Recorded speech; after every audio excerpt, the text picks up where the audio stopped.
What's up, YouTube? PokePrimer here. Primer to deliver you our Week 4 matchup here in the UPA. We are taking on CB Marcus and the Rose City Roselias this week. Let's do a quick look at their team. Their team consists of the Mega Gallade, Melmetal, Clefable, Kyurem, Mandibuzz, Tentacruel, Rotom Heat, Rhyperior, Whimsicott, Bibarel, and Abra. So a lot of really interesting mons. Some unmons, Bibarel and Abra, are incredibly niche, and I don't expect to see them in many matchups, honestly. But everything else is incredibly solid across the board. Mega Gallade's incredibly strong. Both these two are like some of the best physical breakers in the game. They will rip through any team that they want to pretty effectively. One of the best special breakers with Kyurem. And then having such a devastating wall core with things like Rotom, Tentacruel, Mandibuzz, Rhyperior, Whimsicott, Clefable, like such a powerful team. It's going to be an incredibly difficult one to pull out the win for, but we're going to do our best and see what happens. But let's go ahead and show you our team. Our team consists of our team is going to start off with Karu, the Mega Mawile, with Iron Head, Play Rough, Sucker Punch, and Pain Split. Max HP, 144 attack Adamant, with 28 into defense and 84 into speed. The 84 in speed is to make sure that we can outpace a min-speed Clefable.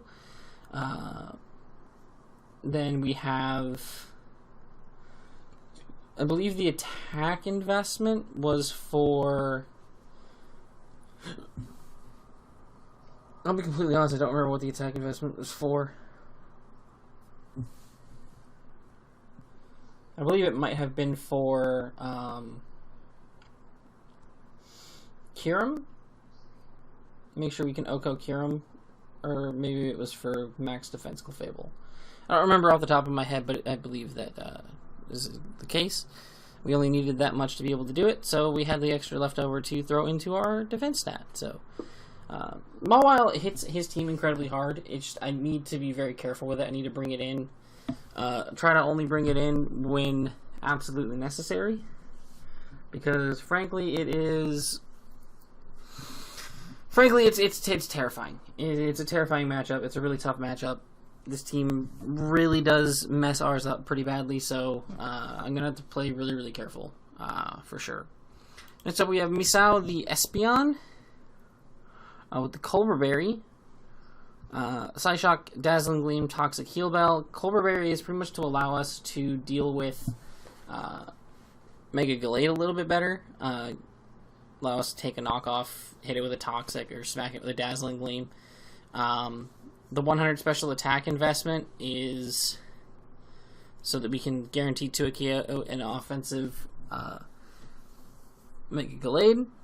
We are trying to speed tie with it, and then I just threw the rest into HP and defense for a little bit extra bulk. Nothing too spectacular here. This set is unfortunately walled by Melmetal, but there's not much I can do about that. Next up, we have Kenshin the Salamence. We have the Roselli Berry with the Moxie ability, Dragon Dance, Dragon Claw, Iron Tail, and Earthquake.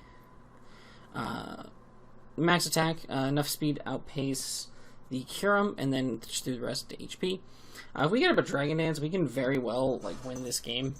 Earthquake blows through things like the Tentacruel and does crazy damage to things like the Rhyperior and the Melmetal as well. Dragon Claw will break through the Kyurem, and then I have Iron Tail to deal with the Clefable / Whimsicott, whichever one is there. Hopefully we can land the Iron Tails and potentially get a Moxie Booster 2-up, and that would be really fantastic. So, fingers crossed we can do that. Next up we have Hyotiko, the Skuntank, with a Rocky Helmet in the Aftermath, fully physically defensive. This thing is designed to kind of take a hit from Melmetal, but really more or less be a U-turn sponge against things like the Mandibuzz and the Whimsicott. Also kind of helps a little bit against Gallade. I'm expecting this thing to basically just be a sack for something in the long run, so that I can get Rocky Helmet, Chip, and an Aftermath off on something. But While it's around, we have Poison Jab, Crunch, Haze, and Corrosive Gas. Nothing can set up in front of us because we will always click Haze if we see the setup coming. Corrosive Gas is good to try to catch things on switch in, get rid of their items and such.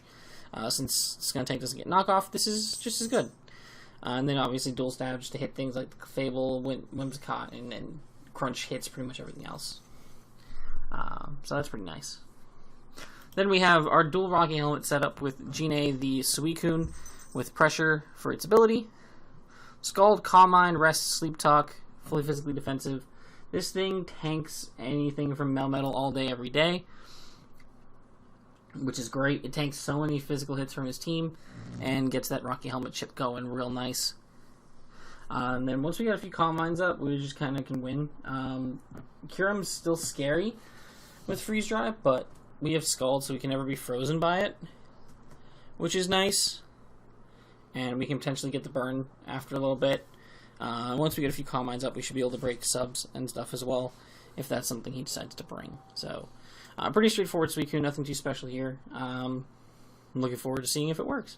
And last but not least, we have Yahiko, the Zarude, Choice Scarf Zarude, Power Whip, Rock Slide, Close Combat U-Turn. We have Max Attack, enough speed to outpace Kyurem, and then we have the rest in our HP. Power Whip. This is a really tough moveset to come up with because I wanted a lot of moves, but I didn't have enough move slots for all of them. So obviously I need U-Turn for momentum. Close Combat is our best way to hit the Melmetal. Also does crazy damage to the Kyurem.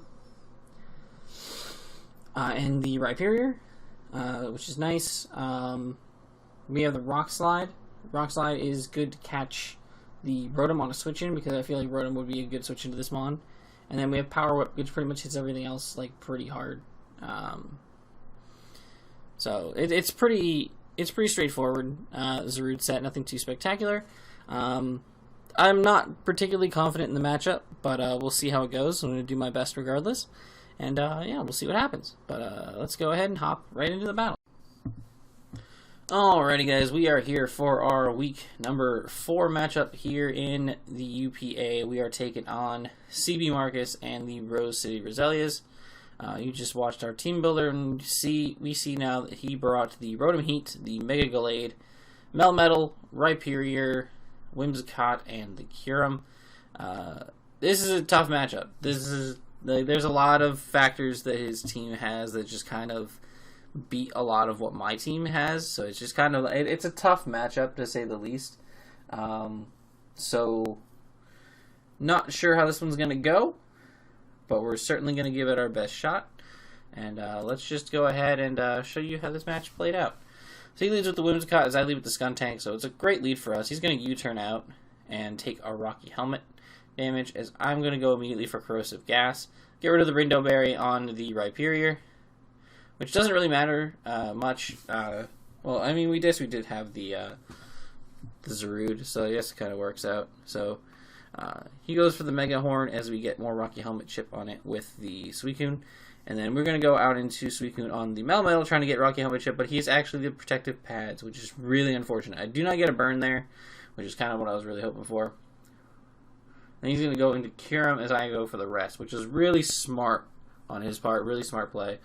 I'm going to Mawile here, is he's actually going to go straight for a sub, which is very unfortunate. I actually just go straight for an Iron Head here. I didn't really have any choice to go for otherwise. And I had to go for Iron Head again, as he's able to take me out with the Earth Power. I literally had to go for Iron Head because if I didn't and he went for Substitute, then we're fucked. So I go on into Espeon here and try to go for Toxic, but he goes into the Melmetal, which is smart. I'm going to double into Zarude here, as it does not pay off in my favor. I was trying to double into the Zarude, predicting him to go back into the Kyurem, because at least if I'm in on with Zarude, I can go ahead for like a close combat against the Kyurem, and get as much damage off as possible. But unfortunately, that's not the case. So I'm just going to U-turn out back into Suicune. We take the double Iron Bash nicely. And then we go for the Sleep Talk, get the Scald off, get a little bit of chip damage, and we get the burn on the Whimsicott, which is nice. So he's just going to go straight for a Moonblast here. Which is fine. I go for the Sleep Talk. We get the Calm Mind. But that does not help us in this situation, of course. So we're going to go into the Skuntank as they go for the Giga Drain. Again, not much damage to us at all. They're actually going to go into Gallade as I double back out into Suicune. So it's like, oh, great. Mega Gallade can now just Mega Evolve and go for the close combat and take out my Suicune. It does take the Rocky Helmet damage, so I'm like, alright, cool, that's pretty nice. I can go into Espeon and force this thing out, and then I double into Skuntank, as he goes into the Melmetal, and I go for the Corrosive Gas, because I wanted to get rid of his protective pads, so I could potentially get Rocky Helmet chip on that thing later, but I get rid of the Heavy Duty Boots on the Rotom. And I just go for the Poison Jab here as he Volt Switches out. No poison on the Kyurem, which kind of sucks. But he's just going to take me out with the Earth Power. I am Choice Scarf Salamence. Or I'm a fast Salamence. And he's able to kill me with Freeze Dry. He had a lot more bulk than I expected. So that's why the Dragon Claw did not kill. I only went into this because I thought it would kill. I was calcing against a set that had a decent amount of bulk. He had more than I expected. And than I calced for. So that's just, yeah. Then he just gets to go into Melmetal here against Espeon, a Wallet, entirely. I just keep clicking the button because I want to get this thing as weak as possible. Potentially, I don't know what his spread is to get it in range of Zarude, but I go for the close combat, and it's not going to be able to pick up the KO. So he's going to be able to pick up the win 6-0 against us. And, whoo!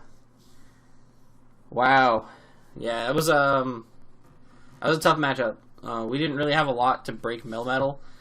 We needed to be able to get set up with Salamence at some point. Like, if we'd been able to get a DD off with Salamence in this game, I don't know what Mon we would have been able to get one off against. Realistically. Like, unfortunately, like, he brought a team that prevented Salamence from being able to get a Dragon Dance ever. Which totally, like, makes sense. Like, he played it perfectly. It just sucks that that's the situation that we were put into. But yeah, we did the best that we could here. It was a tough matchup. Hopefully, we'll be able to do well the rest of the season, and we'll be able to come back and face him in playoffs, which would be really great. So, fingers crossed for that. But yeah, next week we actually finally get to play Incog in the Boston Cyndaquils, which is super exciting. I cannot wait to play Incog. He has a crazy, scary rain team, so this is going to be it's going to be a mess because his rain team just kind of like mollywops a lot of my team. So it's going to be an interesting matchup, to say the least. I'm terrified to death of it. So, but it's going to be fun. It's going to be fun. So stay tuned for that. But until then, I'm PokePrimer, and I'm signing off. Peace.